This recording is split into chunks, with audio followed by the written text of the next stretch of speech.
Thank you. First of all, let me say welcome. What a great turnout. I was surprised when I walked down to see as many people. Coach Spoon will be here in just a second. I know he's up there in a meeting, but what an exciting time. It really is. I've, going on my third year now, and obviously for a lot of reasons, probably as excited as I've ever been in a long time, because the thing that I have really enjoyed over the last few months, and even in the last year, is that the guys that are on our team have been unbelievable in their just in their character, and just understanding things that's going on and doing the right thing. And I think it's really going to be a fun year for us with that. This is the first year in 2 years that we're going to be able to play in postseason play. I know our guys are excited about that. I'm excited about it. And it really gives you an opportunity to each and every day to go out and and not that you didn't have something to play for, but everybody wants to play for a championship, and now we have that opportunity, and I know we're all looking forward to it. I think the season's going to be a season that is really going to have a lot to depend on the four seniors and what they do, and the three of them have in practice has been the leaders in practice, and that'd be Raheem Watts, Michael Ramey, and Quentin Campbell.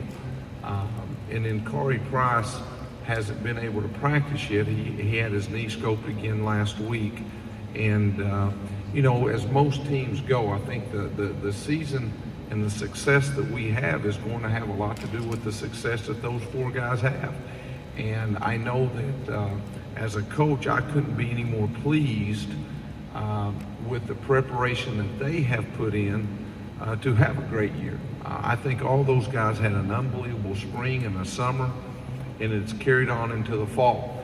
And I think the challenge that they have, even though it sounds small, it's very big, and that's to make the guys understand that on this basketball team, how important and how tough it's going to be, and how we've got to prepare each and every day. I think that's the challenge, but the good news is you've got four seniors that have been here, done that, and understand it. So the message that they can send could really help. We've had, I think, 17 practices now, and for the most part, all of them have been pretty good. And again, that's a credit to the four seniors that we do have. Even though Corey hasn't been out there, he's been at every practice.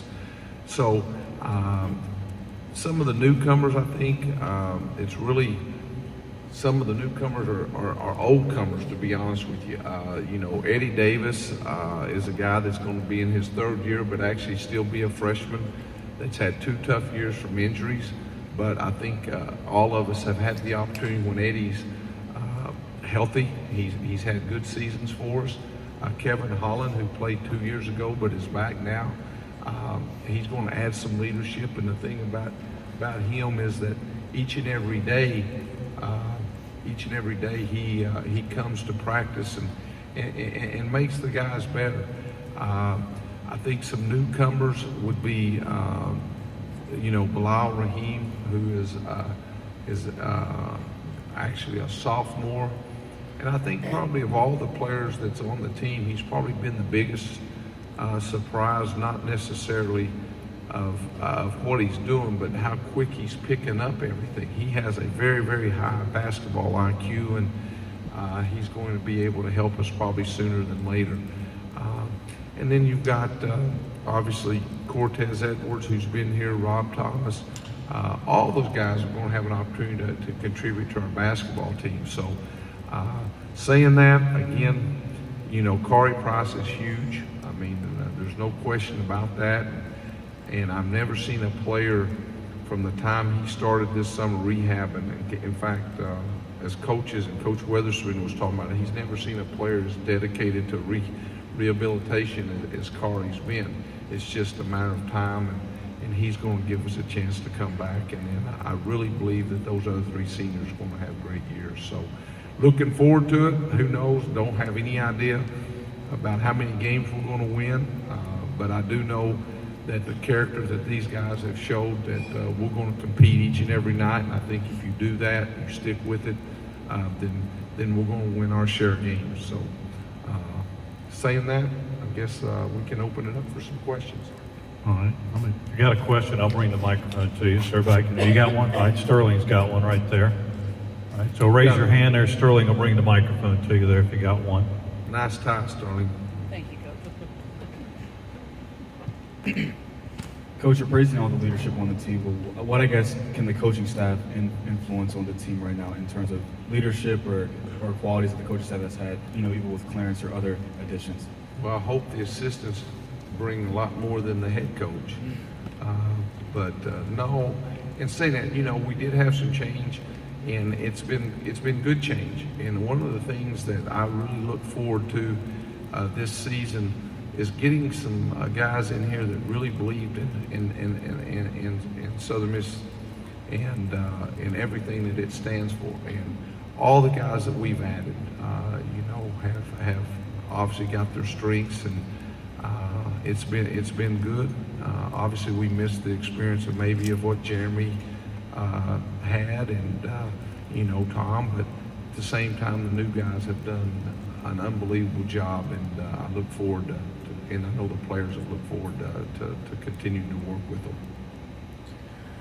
Coach, you said that you start your 3rd year here at Southern Miss, but without that cloud of uncertainty with the NCAA stuff hanging over your head now, does it really kind of feel like a fresh start for you? It really does. I mean, great question, and it's not something that I'm ever going to forget about. But at the same time, I think you get to choose on how you remember those things. And as I said, I don't know that I could have gotten through the last 2 years without the support and the effort and the character of the players. I mean, it's hard for players, it's hard for coaches, it's hard for everybody to come each and every day. But, when the players came each and every day to work and to get better, that's what really this is all about as far as a coach is concerned. So that part of it is what made the last 2 years not go fast, but, help you get through all those things. And I know it's been frustrating for the fans. It's been frustrating for everybody. But the one thing that I've said from day one is I think the teams that we put on the court are always going to play hard and compete. And that's a credit to those guys and the character that they have. So, even though it is the 3rd year, it is refreshing to know that everything that's before us now is basically what we do, and that's good.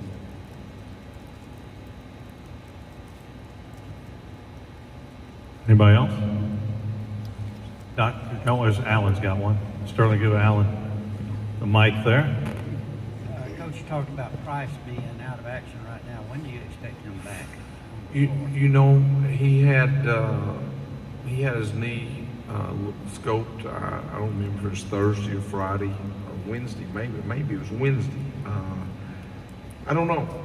I think those things when the thing about Kari, besides the conditioning part of it, the thing about Kari is he probably knows what we're doing better than what I know what we're doing.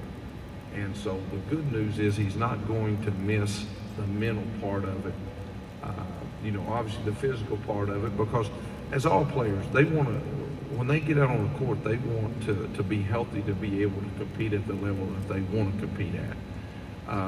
So in some cases, it might take a little longer for some guys, but in Kari's situation, it's just going to be a matter of the conditioning part once he does get back, because like I say, a lot of things we do is just playing basketball, and his basketball feel, or whatever you want to call it, is as good as anybody I've ever been around. One more question, Coach. On the NCAA sanctions and the loss of scholarships and the fact that the numbers, and we could see there was a lack of depth. Lack of depth. I want to Are hear you your getting question. over that now? Well, the good news is we've been able to not just, I mean, right now we have 10 scholarship players that's eligible to play, and but we also have some other guys who have stepped in our program that's going to help us, and you know, we still have, I still think we've got to deal with 3 more scholarships, but it's unbelievable, and don't take this wrong, but you know, some of our coaches used to could play, but you know, in practice the last few years they really couldn't play, and it's really refreshing to go out there and each and every day to have players that they get to practice against. So in that part of it, yeah, it's very, very refreshing. In return, I think we all understand that that's only going to make us better. And so having numbers is really, really critical in anything that we do. So we try to practice hard, but for the most part, our guys have stayed pretty healthy, and so we're pretty excited about it. Coach, you talked about the numbers being up.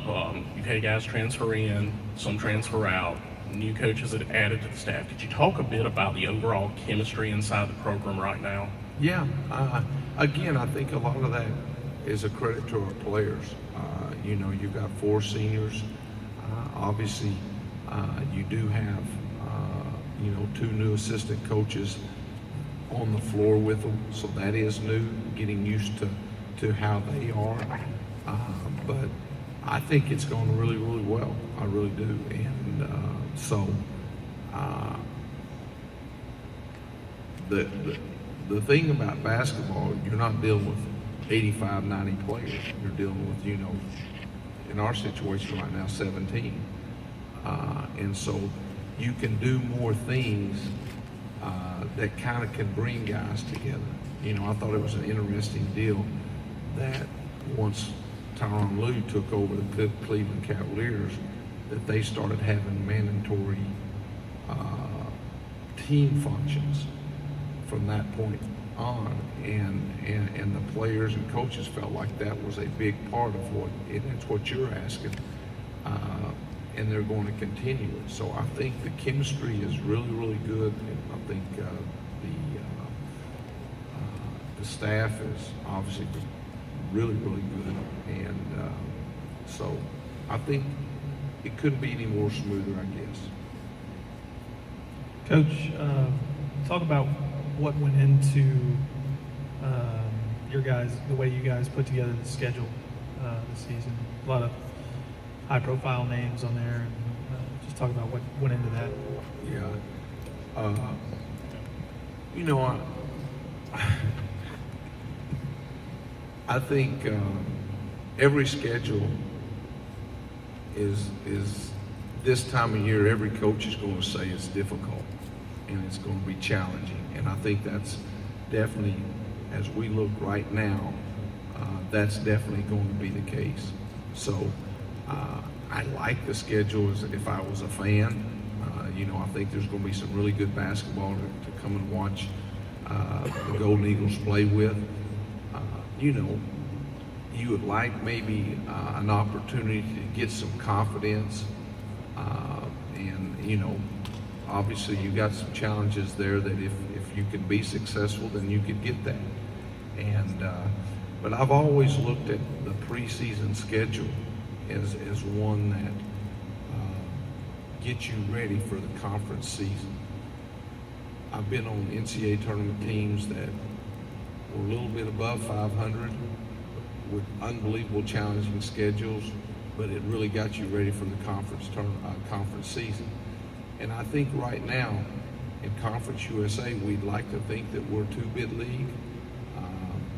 The last few years we haven't been.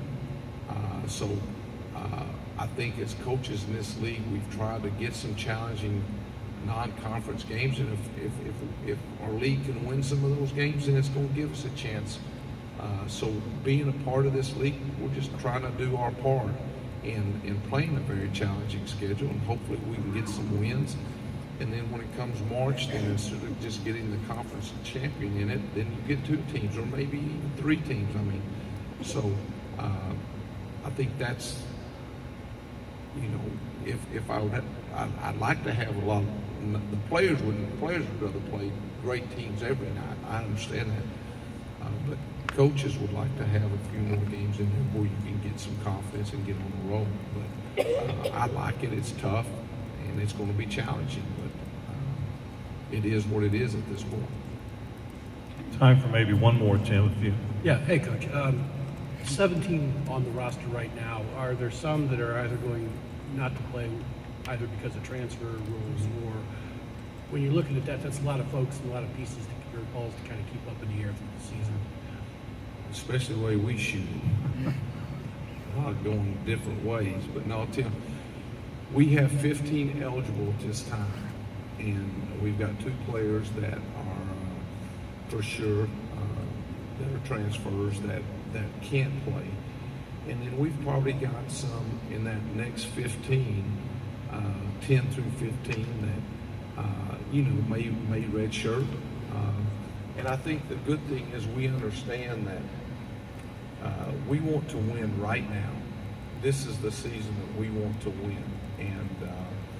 And I think that's the reason we are trying to, you know, get as many to 13 on scholarship as possible. But we've got a couple of players that actually were able to afford to pay their own way that eventually will be on scholarship. So I like our team. And, you know, the good thing is with the numbers, with injuries and things, you can continue to practice. And so I'd like to have 15 or 16 every year. And I think all good teams do. Okay, we're going to thank you, Doc, for giving us a